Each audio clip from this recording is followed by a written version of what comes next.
जय हिंद, जय संपूर्ण क्रांति, जय सुभाष, जय प्रकाश, जय लाल बहादुर शास्त्री जी। चंद खबरों के साथ आज 11 जनवरी आपके बीच में हाजिर हो गया बंदा इन प्रकाश। आज 11 जनवरी 2023 पूरे देश में भारत रत्न लाल बहादुर शास्त्री की पुण्यतिथि मनाई गई। लोगों ने लाल बहादुर शास्त्री जी को पुण्यतिथि पर याद किया, नमन किया, उनके किस्से सुनाए, उनके द्वारा किए गए देश की सेवाओं पर चर्चा किया, संगोष्ठियां हुई देश में, और जो उन्होंने किसानों के लिए किया, जय जवान जय किसान का नारा दिया, उस पर चर्चा हुई। भारत रत्न लाल बहादुर शास्त्री को भारत का अद्वितीय प्रधानमंत्री कहा जाता है। जय हिंद, जय जवान जय किसान का नारा देने वाले प्रधानमंत्री के रूप में जाना जाता है। लेकिन आज का जो कार्यक्रम रहा वो एक मामले में अलग सा रहा। वो मामला ये रहा कि आज लाल बहादुर शास्त्री की पुण्यतिथि पर कायस्थ समाज में बड़े पैमाने पर एक नाराजगी देखी गई, आक्रोश देखा गया। वो आक्रोश इसलिए भी कि उत्तर प्रदेश में अभी जो विधान परिषद का चुनाव हो रहा है, 3 स्नातक क्षेत्र, 2 शिक्षक क्षेत्र के, तो उस पर किसी भी कायस्थ को भारतीय जनता पार्टी ने प्रत्याशी नहीं बनाया है। तो जब लोग लाल बहादुर शास्त्री को श्रद्धांजलि देने के लिए एकजुट जुटे, तमाम मूर्तियों पर जब वो माल्यार्पण कर रहे थे, तभी माल्यार्पण के बाद आपस में मिलते जुलते चर्चा भी कर रहे थे कि देखिए, भारतीय जनता पार्टी ने एक भी टिकट किसी कायस्थ को नहीं दिया। क्या भारतीय जनता पार्टी को हम लोगों ने इसीलिए समर्थन किया था? चर्चा रही, और चर्चा इस बात की भी रही कि देखिए, केंद्र सरकार में आज की तारीख में एक भी मंत्रिमंडल में मंत्री नहीं है, तो क्या भारतीय जनता पार्टी को कायस्थ समाज ने इसीलिए वोट दिया था?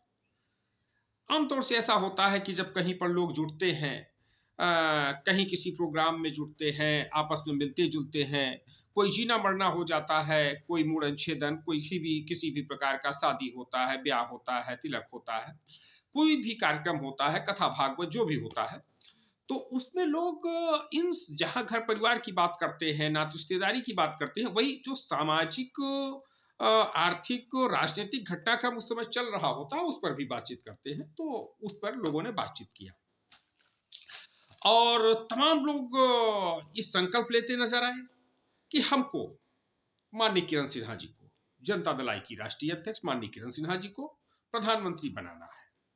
जो गलती 2022 में हो गई कि यशवंत सिन्हा जी राष्ट्रपति नहीं बन पाए, तो इस बार वो गलती 24 में नहीं करना है। 24 में सतर्क रहना है, सावधान रहना है, अभी से लग जाना है। और लोग लग गए हैं तमाम क्षेत्रों में, बूथ वाइज, वार्ड वाइज, विधानसभा वाइज, ब्लॉक वाइज लग गए हैं कि माननीय किरण सिन्हा जी को भारत का प्रधानमंत्री बनाना है। क्योंकि कायस्थ समुदाय के लोग मान रहे हैं कि जो आज के दिन 11 जनवरी 1966 को लाल बहादुर शास्त्री को संदिग्ध मौत हुई ताशकंद में, जिन परिस्थितियों में हुई, तो उन परिस्थितियों में यह रहा कि प्रधानमंत्री का पद छीनने की साजिश थी कि कुछ ताकतें, देश विरोधी ताकतें, ये बर्दाश्त नहीं कर पा रही थी कि भारत का प्रधानमंत्री एक कायस्थ हो। कायस्थ होने के नाते उन्होंने मरवा दिया, ऐसा कायस्थ समाज के लोगों का कहना है कि कायस्थ होना ही क्या अभिशाप रहा। ये सब चर्चाएं आज दिन भर होती रही, पूरे देश में होती रही, और तमाम लोगों ने संकल्प लिया कि अब जो गलती हो गई। अब 24 में प्रधानमंत्री माननीय किरण सिन्हा जी को बनाना है, यशवंत सिन्हा के हाथों को मजबूत करना है, शत्रुघ्न सिन्हा के हाथों को मजबूत करना है। शत्रुघ्न सिन्हा जी आसनसोल से सांसद, यशवंत सिन्हा जी राष्ट्रपति के प्रत्याशी रहे थे। तो इन सब विषयों पर चर्चा होती रही और काफी कुछ उम्मीद है कि ये जो विधान परिषद का चुनाव चल रहा है इस पर 14 जनवरी 15 जनवरी को जनता दल इंद्र कुमार गुजराल के कुछ जिम्मेदार लोग बैठेंगे और बैठ करके कोई महत्वपूर्ण निर्णय लेंगे। हालांकि अभी वो चौधरी किरण सिन्हा यूथ ब्रिगेड प्रयास कर रही है कि सब कहीं तीनों सीट पर, यानी कानपुर स्नातक क्षेत्र और बरेली स्नातक क्षेत्र, बरेली मुरादाबाद स्नातक क्षेत्र, उन्नाव कानपुर स्नातक क्षेत्र और गोरखपुर फैजाबाद स्नातक क्षेत्र, इन तीनों जगहों पर प्रत्याशी लड़ाए जाएं, खड़े किए जाएं। तो इस पर पूरा फैसला 15 तारीख को विधिवत, हालांकि अंदर अंदर तो काम शुरू है, लेकिन विधिवत घोषणा प्रेस में जाकर के, प्रेस के साथ मीट करके 15 तारीख को घोषणा कर दिया जाएगा। और एक खबर है बिहार से। तो बिहार से हालांकि कई खबरें हैं, तो परिस्थितियां बदलती हैं। आनंद मोहन जी, कभी आनंद मोहन काफी सक्रिय फाइटर हुआ करते थे, लोकतंत्र सेनानी रहे, भारत रत्न लोकनायक जयप्रकाश नारायण के आंदोलन में बड़ा उनका भूमिका रही, संपूर्ण क्रांति के अग्रिम पंक्ति के सिपाही रहे और जेल भी गए।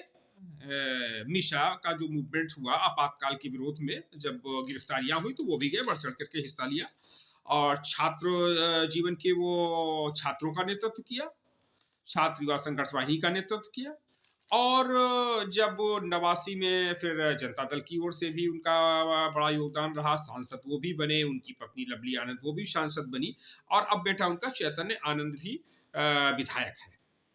कुछ चुनाव जीते, कुछ चुनाव हारे। और गोपालगंज डीएम की एक घटना हो गया, तो उस घटना में एक हत्या हो गई, राजनीतिक हत्या थी।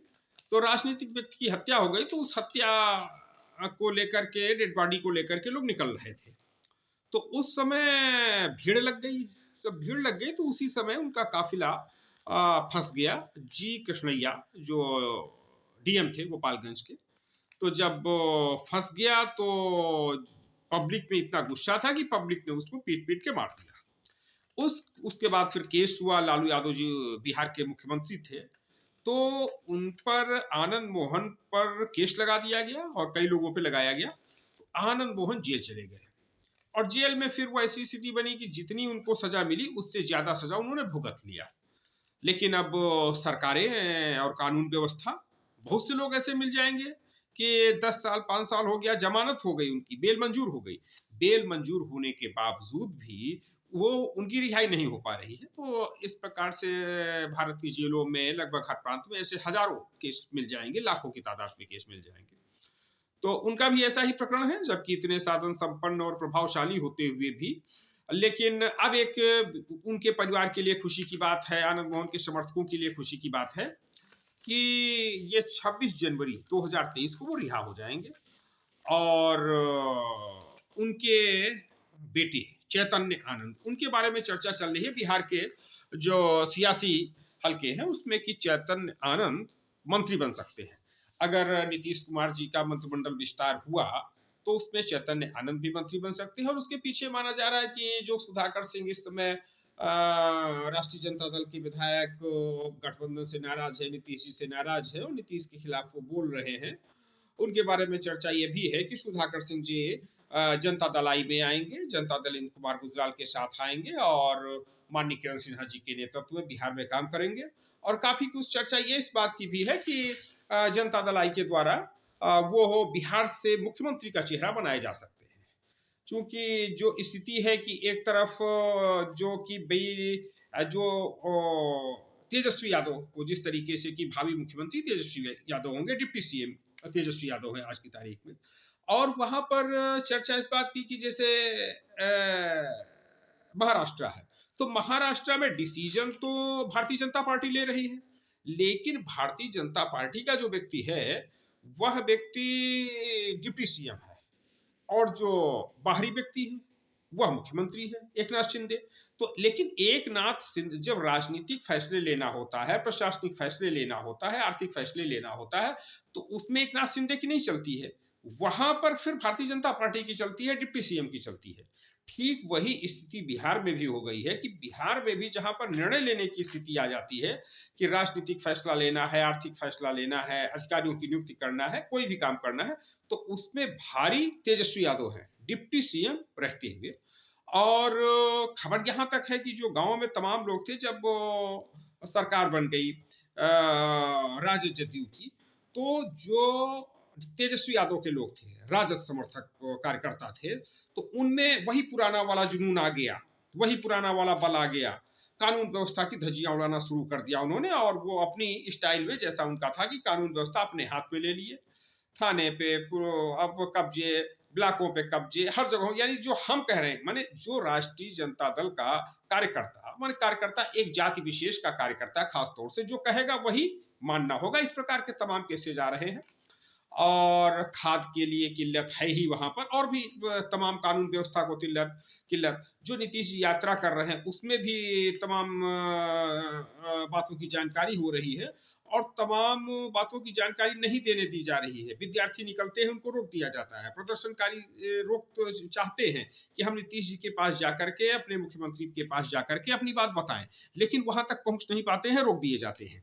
और इस प्रकार की घटनाएं हैं। और आज तो कुछ विद्यार्थी राज्यपाल को ज्ञापन देना चाह रहे थे, लेकिन उनको भी रोक दिया गया, वो ज्ञापन नहीं दे सके हैं। तो इस प्रकार की स्थिति रही। तो समय चक्र बदलता है, जब समय चक्र बदलता है तो व्यक्ति कहां से कहां पहुंच जाता है। और एक समय था कि वो बिहार के बिहार पीपुल्स पार्टी उन्होंने बनाई हुई थी, और बिहार के कद्दावर नेता थे, मुख्यमंत्री पद के दावेदार थे ये आनंद मोहन जी। और लेकिन परिस्थिति बदली कि जेल चले गए, लेकिन फिर ऐसा लग रहा कि फिर परिस्थिति बदली है, और फिर कोई बड़ा खेला होगा, और उनको मौजूदा सत्ता पक्ष जो है वो आनंद मोहन को साथ ले सकता है जेल से आने के बाद। दूसरी खबर को, वो भी बिहार से ही है, वे दिल्ली और पटना से संबंधित है। वो चिराग पासवान जी की, रामविलास पासवान जी कद्दावर नेता हुआ करते थे। जनता दल में बीपी सिंह जी के साथ में बड़ा बीपी सिंह उनको मान सम्मान करते थे, और जनता दल के प्रमुख नेता के रूप में रहे वो। और हालांकि जयप्रकाश जी ने उनको विधायक बनाया, जेपी मूवमेंट से ही निकले हुए हैं रामविलास पासवान जी भी। पहली बार विधायक बने, उसके बाद वो फिर सांसद बने, फिर जनता दल में मंत्री बने। और उत्तर प्रदेश का एक चुनाव हुआ था, बिजनौर का चुनाव, तो उसको भी उन्होंने लड़ा हुआ था, लेकिन वो हार गए थे। तो इस प्रकार से रामविलास पासवान एक कद्दावर नेता थे उस समय के। और फिर वो भाजपा में चले गए थे। रामविलास पासवान जी के बारे में कहा जाता है कि मौसम वैज्ञानिक थे, वो देख लेते थे, जान लेते थे कि किसकी सरकार बनने वाली है। कुछ लोग अपनी भाषा में कहते हैं